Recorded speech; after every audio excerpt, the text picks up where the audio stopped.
तो दोस्तों आप लोग कैसे हैं? आई होप मुझे लगता है कि आप लोग अच्छे ही होंगे।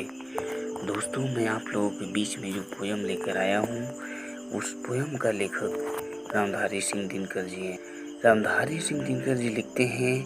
कि नित्य जीवन के संघर्षों से जब टूट चुका हो अंतर्मन, नित्य जीवन के संघर्षों से जब टूट चुका हो अंतर्मन, तब सुख के मिले समंदर का रह जाता कोई अर्थ नहीं, तब सुख के मिले समंदर का रह जाता कोई अर्थ नहीं। जब फसल सूखकर जल के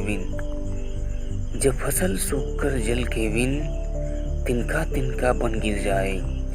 जब फसल सूखकर जल के बिन तिनका तिनका बन गिर जाए, फिर होने वाली वर्षा का रह जाता कोई अर्थ नहीं, फिर होने वाली वर्षा का रह जाता कोई अर्थ नहीं।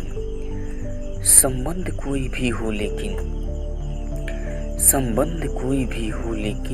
यदि दुख में साथ ना दे अपना,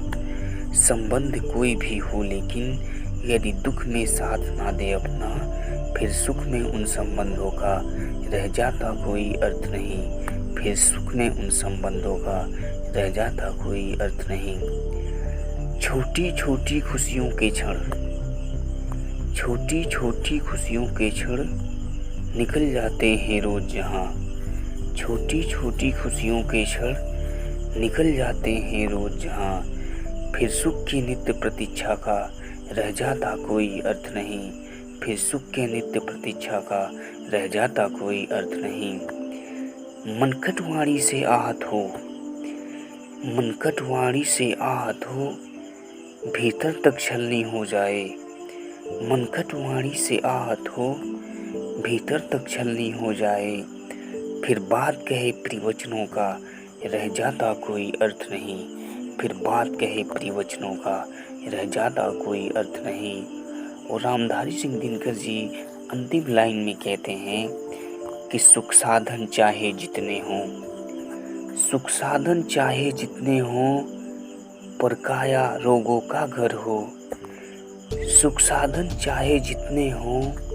पर काया रोगों का घर हो, फिर उन अगणित सुविधाओं का रह जाता कोई अर्थ नहीं, फिर उन अगणित सुविधाओं का रह जाता कोई अर्थ नहीं। तो दोस्तों अगर हमारा कविता आप लोगों को अच्छा लगे तो आप लोग लाइक करिए, सब्सक्राइब करिए और कमेंट करिए, और मैं फिर आप लोगों के बीच में जल्द पोयम लेकर आने वाला हूँ।